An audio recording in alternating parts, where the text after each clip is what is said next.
vamos falar sobre atos administrativos.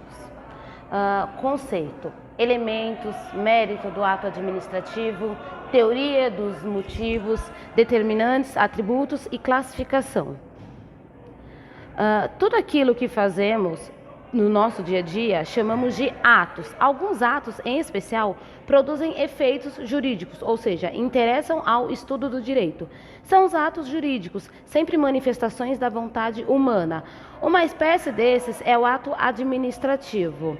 Assim, atos administrativos são aqueles advindos da vontade da administração pública na sua função própria, com supremacia perante o particular sobre as regras do regime jurídico administrativo de forma unilateral, já que os bilaterais são ditos contratos administrativos.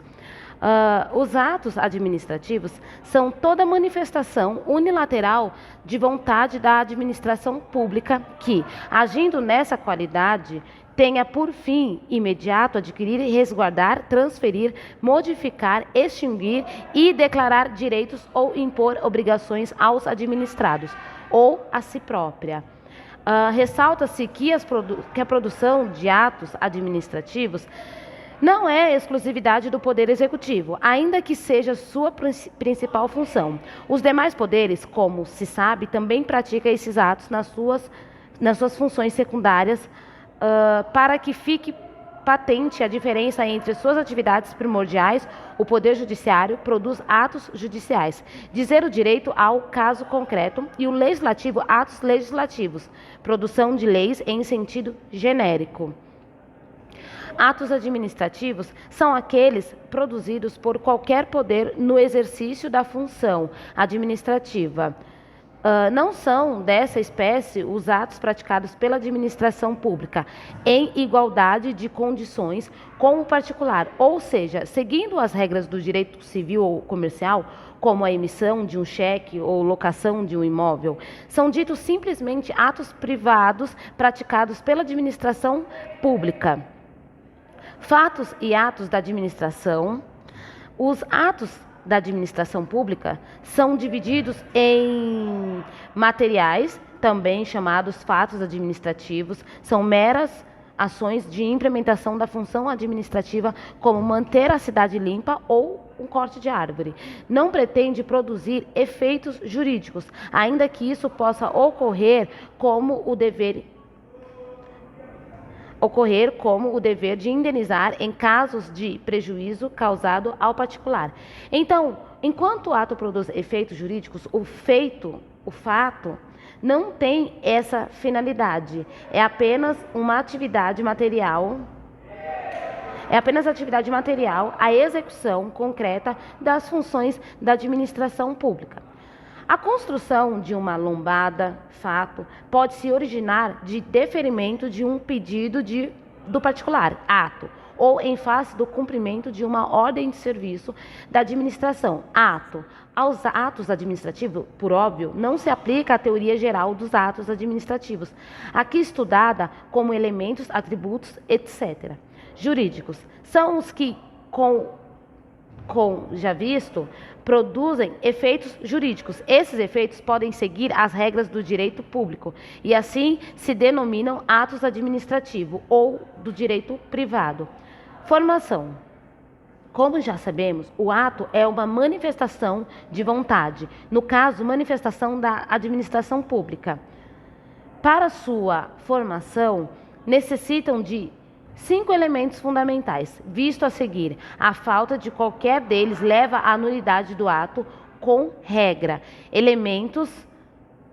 Requisitos ou elementos de validade são as parcelas que compõem o esqueleto do ato, de presença quase sempre obrigatória, sob pena de nulidade. São os seguintes: seus elementos, competência, finalidade, forma, motivo e objeto. Em qualquer ato, seja ele vinculado ou discricionário, os 3 elementos requisitos serão de observância obrigatória, ou seja, sempre serão vinculados. Na esfera civil, temos característica semelhante. O artigo 104 do Código Civil de 2002, assim prevê: a validade do negócio jurídico requer agente capaz, objeto lícito, possível determinado ou determinável, forma prescrita ou não, defesa em lei. O ato que, desprovido de qualquer um dos elementos, será inválido. Relembro aqui também que competência, finalidade e forma são obrigatoriamente observados em qualquer tipo de ato, seja discricionário, seja vinculado. Competência é a capacidade atribuída pela lei do agente público para o exercício de seu mister, como comentado, é sempre vinculado. Então, qualquer ato, mesmo discricionário, só pode ser produzido pela pessoa competente. Essa competência, repita-se, é prevista na lei e atribuída ao cargo. Quando o agente atua fora dos limites da lei, diz que cometeu excesso de poder, passível de punição, importando que não se confunda excesso com desvio de poder ou de finalidade. Ambos são modalidades de abuso de poder, mas o primeiro importa ofensa à regra de competência, o segundo ao elemento finalidade do ato administrativo. Como citado acima, a competência tem correspondência com a capacidade na esfera civil. Porém, não se confundem. A capacidade é um dado físico, a competência, por sua vez, é um dado legal. Assim, no âmbito administrativo, diz que não é competente quem quer, mas sim quem pode, de acordo com a previsão legal, sendo nulo o ato praticado por agente incompetente. A competência também é obrigatória, intransferível, irrenunciável, imodificável, imprescritível e improrrogável. Improrrogável significa dizer que, se é incompetente hoje, continuará sendo sempre, exceto por previsão legal expressa em sentido contrário, é dizer um fato futuro não vai prorrogar, ampliar a competência do agente. Imprescritível é aquele que continua a existir, independentemente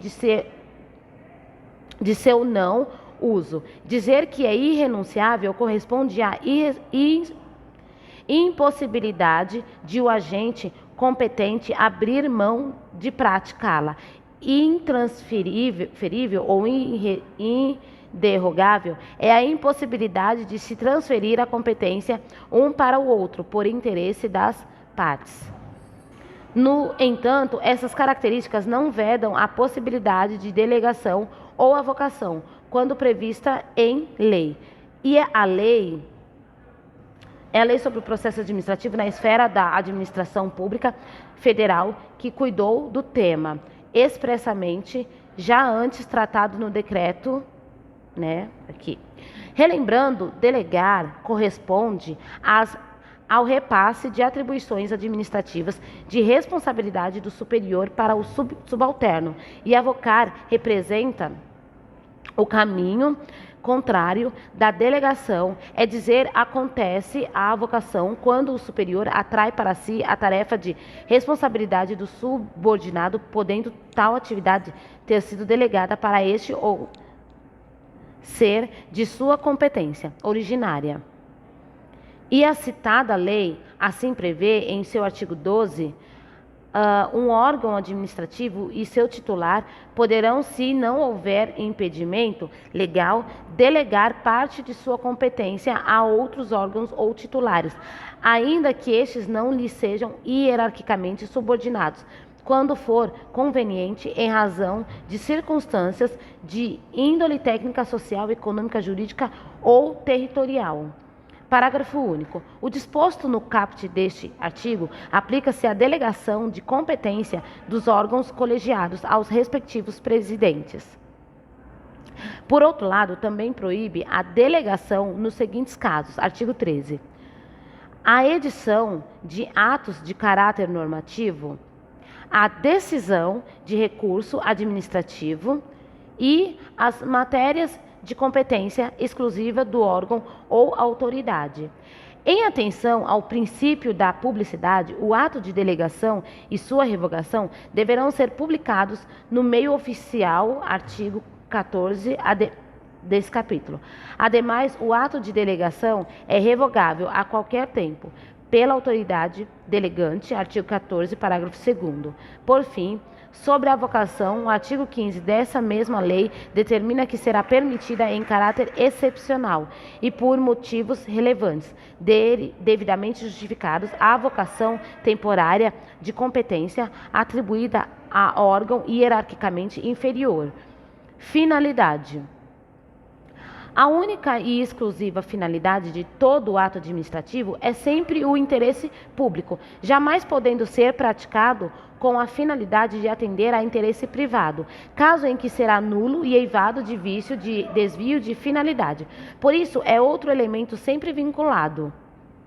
Em obediência ao princípio da impessoalidade, aliado à moralidade, o agente público não pode atuar visando interesses pessoais, seus ou de algum grupo de cidadãos, seja para beneficiá-los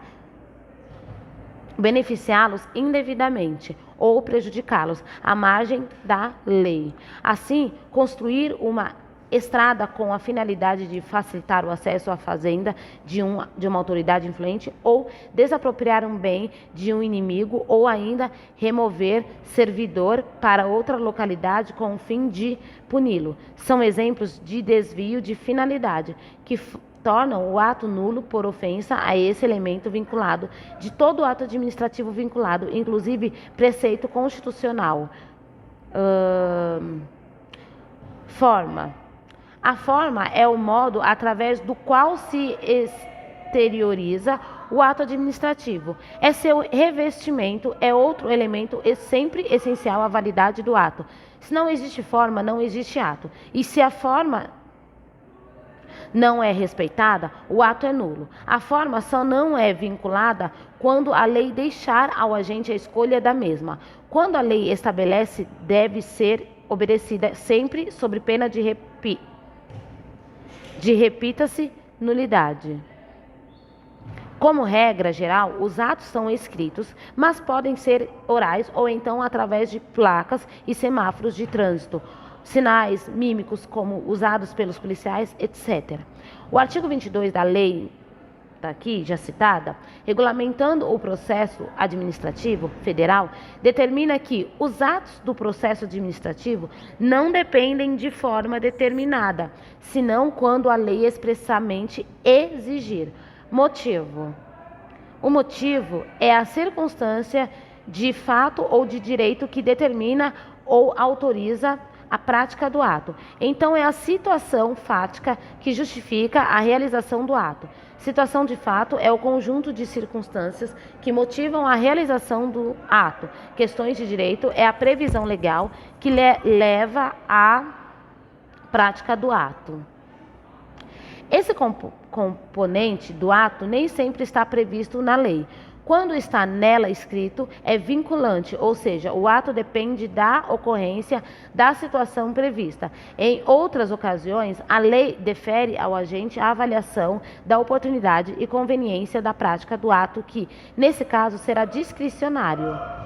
É vinculante a concessão de licença para que o servidor trate de sua própria saúde quando doente, mas é discricionária a concessão de licença para tratar de assuntos particulares, pois somente será deferida a critério da administração. O mérito. O mérito administrativo é a análise da oportunidade e da conveniência ao praticar o ato. O motivo não se confunde com a motivação. Esta é a série de motivos externados que justificam a realização de determinado ato. Assim, todo ato tem seu motivo, mas nem sempre há motivação, que é reprise-se a exteriorização dos motivos. Segundo essa corrente, a lei aqui sobre o processo administrativo federal assim regrou a motivação dos atos. Artigo 50. Os atos administrativos deverão ser motivados com indicação dos fatos e dos fundamentos jurídicos quando negue, limitem ou afetem direitos ou interesses, imponha ou agravam deveres, encargos ou sanções, decidam processos administrativos de concurso ou seleção pública, dispensem ou declarem a inexigibilidade de processo licitatório, decidam recursos administrativos, decorram de reexame de ofício, deixem de aplicar jurisprudência firmada sobre a questão ou discrepem de pareceres, laudo, propostas e relatórios oficiais, importem anulação, revogação, suspensão ou convalidação de ato administrativo. Inciso 1º, a motivação deve ser explícita, clara e congruente, podendo consistir em declaração de concordância com fundamentos de anteriores pareceres, informações, decisões ou propostas que, neste caso, serão parte integrante do ato. Na solução de vários assuntos da mesma natureza, pode ser utilizado meio mecânico que reproduza os fundamentos das decisões, desde que não prejudique direito ou garantia dos interesses. A motivação das decisões de órgãos colegiado e comissões ou de decisões orais constará da respectiva ata ou do termo escrito. Ainda que a motivação nem sempre seja a exigência legal, deve-se sempre que possível expor os motivos da realização do ato com vista ao melhor controle dos atos administrativos, vez que, em face da teoria dos motivos determinantes, o motivo declarado vincula a validade do ato. Se o motivo for nulo, o ato também o será. Objeto. Objeto é o conteúdo do ato. É através dele que a administração exerce seu poder, concede um benefício, aplica uma sanção, declara sua vontade ou um direito ao administrador, etc. Juntamente com o motivo, pode não estar previsto expressamente na legislação, cabendo ao agente competente a opção que seja mais oportuna e conveniente ao interesse público, caracterizando então o exercício do poder discricionário. Mérito do ato administrativo. Para alguns atos administrativos, como citado, parte de seus elementos formadores não tem um caminho obrigatório indicado pela lei. Esses são os atos discricionários cujos objetos e motivos podem ser valorados dentro dos limites legais pela autoridade responsável por sua prática. De maneira diversa, nos atos vinculados, todos os elementos são previstos expressamente na lei, não deixando margem de manobra ao agente. Qualquer que seja o ato vinculado ou discricionário, a competência, finalidade e forma sempre serão de observância obrigatória, distinguindo-se um do outro apenas pelo motivo e objeto. Relembre-se que tal discricionariedade, ao analisar a valoração dos motivos e escolher o objeto, não é ilimitada. A lei sempre vai estabelecer, de forma expressa ou não, alguns limites dentro dos quais o agente pode atuar livremente.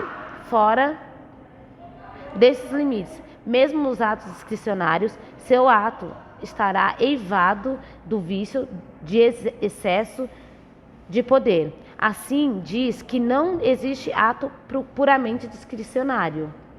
Esse ponto, onde surge a distinção entre esses dois tipos de ato, é o que determina de mérito administrativo, verificação do motivo e do objeto, em atenção à oportunidade e conveniência da prática do ato de uma outra maneira. No ato vinculado, não existe verificação do mérito, pois a lei já esgotou as regras para sua prática, não cabendo ao agente escolha ou verificação da oportunidade, da conveniência da prática daquele ato. O mérito, a administração, equivale à soma da conveniência juntamente de oportunidade. Isto pode concluir-se que os atos vinculados são analisados do ponto de vista da legalidade. Os discricionários, além da legalidade, também são vistos do ponto de vista do mérito. E exatamente por isso que o controle dos atos administrativos pelo judiciário é limitado. Nos atos vinculados, como se afere a legalidade de todos os requisitos do ato, compete ao judiciário o controle integral. Porém, no caso dos discricionários, a parcela relativa ao mérito foge da alçada judicial, restando apenas o controle dos 3 elementos sempre vinculados. Não há controle judicial do mérito administrativo, justamente por conter uma parcela subjetiva de valoração da oportunidade e conveniência da prática do ato. Contudo, o que não cabe é a verificação de escolha da autoridade administrativa dentro dos limites impostos pela lei, posto que ao agente é que compete a verificação da melhor forma de atender ao interesse público. Se a valoração dos motivos e escolha do objeto deram-se fora dos limites legais, naturalmente que há uma ilegalidade que pode ser revista pelo judiciário, anulando o ato e determinando a produção de outro dentro dos limites estabelecidos. Repise-se ao judiciário. Regra geral, só cabe a análise de legalidade do ato. No caso do discricionário, esse controle pode dar-se sempre no que respeitar a competência, finalidade e forma. Quanto ao mérito, somente se exorbita do estabelecido em lei. Algumas teorias foram desenvolvidas para ampliar o controle judicial, mesmo nos atos discricionários, para que se torne efetivo o atendimento ao interesse público. Assim, se o agente usa do seu poder discricionário para atingir fim diverso do interesse coletivo, como vimos, age como desvio de poder ou de finalidade passível de aferição judicial. Outra forma baseia-se no princípio da razoabilidade, aliado à proporcionalidade e à moralidade. A parcela subjetiva do ato não pode fugir a esses comandos constitucionais. No entanto, a verificação pelo judiciário deve ser cuidadosa, pois a parcela subjetiva é justamente a que identifica o ato discricionário e sua existência, além da legalmente prevista, é fundamental para o atingimento das necessidades públicas, posto que o agente que está próximo do problema tem melhores condições de avaliar o melhor caminho. Contudo, em determinadas situações, a escolha fere o senso comum. Qualquer cidadão perceberia que o ato foi injusto, errado e imoral, contrário ao povo. Nesse ponto, poderia o judiciário atuar também justificando sua ação na violação dos princípios supracitados. Se essa injustiça, imoralidade, etc., não estão tão patente assim, o controle judicial é afastado. Cite-se ainda a teoria dos motivos determinantes a seguir analisada, que também autoriza a fiscalização dos atos quando o motivo é nulo ou inexistente, ainda que faça parte do mérito administrativo. O último comentário. É necessário o judiciário, quando no exercício de sua atividade atípica, secundária, de administração de seus órgãos e servidores, também pratica ato, inclusive discricionários. Nesse caso, ele mesmo pode rever os seus critérios de oportunidade e conveniência, como, por exemplo, ao fixar horário de atendimento ao público, ou nomear servidores, ou ainda adquirir matérias e equipamentos para o desempenho de suas funções.